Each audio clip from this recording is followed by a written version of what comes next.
Now, I honestly mean it. I think had Yunyun not been a part of the Explosion spin-off series of KonoSuba Season 1 wouldn't have existed the way we now know it, with the most lovable group of idiots forming an adventurer party. Because let's really think about the past couple of episodes, including this one.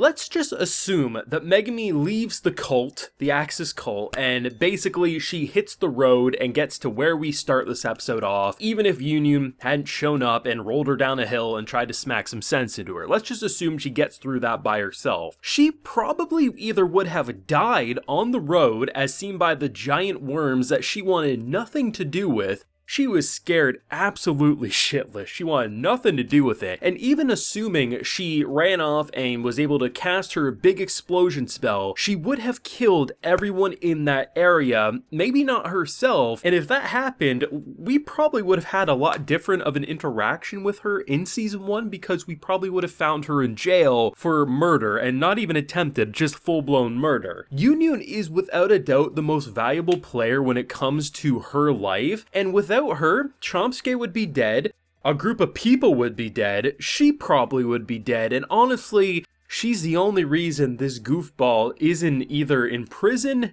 dead, or killing people she shouldn't, and that deserves some major praise. Now, full live reaction episode 9 of this wonderful spin-off is available on my Patreon. If you do want to see my full uncut thoughts, you can head on over there and consider supporting. So I completely forgot to mention this in the initial recording, but I had to mention it here, because every time I see Megumi do her head up like this, all I can think of is Snoopy from Charlie Brown, and I hope I'm not the only one, because it makes me laugh every time, and I absolutely love it. This has been great, man. We clearly are ending this season, I think, with a full-blown interaction with the main KonoSuba cast. And for a while I've been humming and hawing on if they would or not, but based on the light, that very much, if that isn't our boy Cosma and our goddess Aqua being summoned to the city, I mean, that's the biggest red herring I think I've ever seen, because that's pretty much guaranteed that's what it was, or at least that's what they're trying to make you think. Given the fact that we started this spinoff thinking it was just going to be her school life, to then ending up with the craziest cult that worships Aqua. I mean, yeah, they call themselves a church, but let's be honest, they're a cult. And then we hit the road this episode and get to see just kind of how worthless her explosion magic really is, push come to shove, when either it kills everyone, or it takes too long to cast, or she's too scared to do it.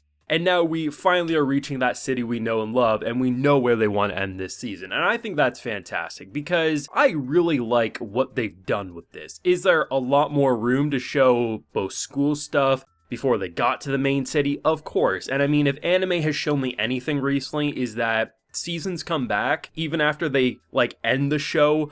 Horimiya, all these shows coming back. I think even Quintessential Quintuplets is doing the same thing, right? They come back and they just adapt extra chapters. So we know we always could see more. Hell, look at Ranking of Kings this season, right? Doing bonus content that we didn't get to in the main show. So the idea of hitting all the main points to get to the beginning of Season 1 that we know and love, I think is pretty fantastic, because it really got us to understand both Yunyun and Megumi's character a lot better, while showing us some of the funniest content. Like I said it last week when I was talking about the past couple of videos, funniest KonoSuba's been for me since Season 1. And when you have a perverted cult like that, yeah, you're gonna make me laugh. But this episode did a lot right with its comedy. I mean, not only do you get the meme, I think we're the bad guys here, because seriously, this demon, I'm not saying she may not do evil things or have evil laughs or looks at times, but the fact that multiple times you basically feel like we're one step away from watching Megumi commit war crimes. Like, I feel like that's seriously how extreme she is. So not only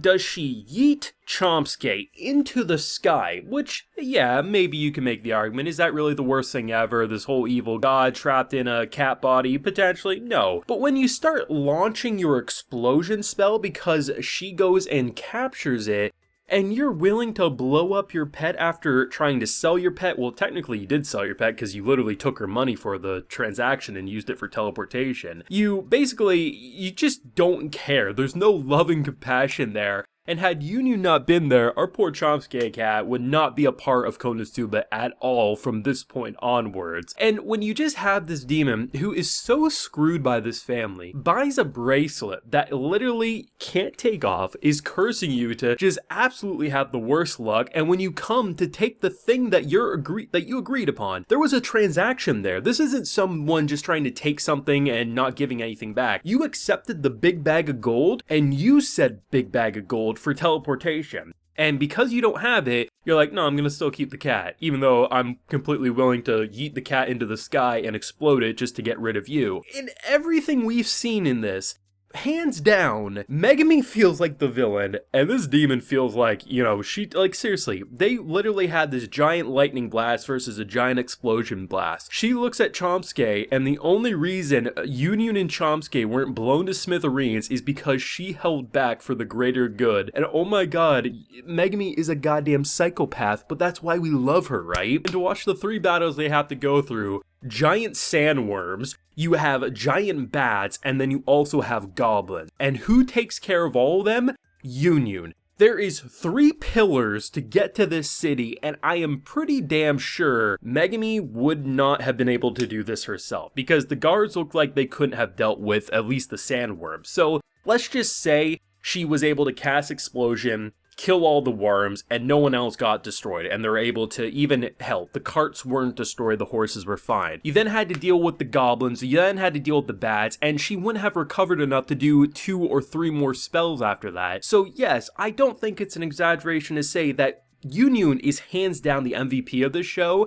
and is the only reason our favorite Chuni explosion goddess is a part of the main cast, because either she would be dead, she would be in a cult right now, or she would be in prison for murder, or potentially have joined a demon side, because honestly, that it sounds Chuni enough, she might have done that. Yunyun is the MVP and deserves so much damn praise while just being a really good character overall. Like, I'm seriously loving this show so much, and I love the fact that it didn't really turn out the way I think anyone anticipated. Because looking at when this show was first announced and seeing the rumblings and speculation, most people seem to be kind of on the same page as me. Oh, we're gonna see the village, and we're just gonna see her school life to kind of see what she was like before joining the main cast. And we did get a decent amount of that, but honestly, the fact that they've just been moving at a good pace, showing us different sections of the KonoSuba world. Hell, we've had about 4 or 5 background aesthetics that could be a different fantasy anime, but because we're actually exploring the KonoSuba world a lot more than shows typically would in this type of genre, I mean, we're really getting to see a different side of this show. And like I said at the beginning when I first started covering the spin-off, is that if there's any character that deserved the spin-off, it was Megumin, because the village itself is a character, and just, I love how unapologetically insane the show is. And honestly, Yunyun being kind of like the neutral, the kind of middleman, just kind of being like the normal, hey, this makes no sense. It's the character that the viewers can just relate to in the sea of bullshit, and it's absolutely fantastic. But let me know what you thought of episode 9 of Explosion. I mean, this show, I think it's fantastic. I think it's the perfect KonoSuba experience, but let me know what you're feeling down below and what you think of Yunyun, like, because I clearly am hyping her up for, I think, noble and good reasons, but let me know what you're feeling down below. Drop a like if you enjoyed, subscribe if you're new around here, ring that bell, of course, and get notified when I upload more KonoSuba on the channel. And as I mentioned, full live reaction to this hilarious episode is available on my Patreon. And while you're there, you'll also get a video shoutout like quite a few are getting today, as I gotta finish up as the month is coming to an end. We have Tony X, Zeshram, Rendolin, Tranugan, TV Vermilion, username MK, Trell, and Sphinx. So I appreciate the support, everyone. Please take care and have a good one.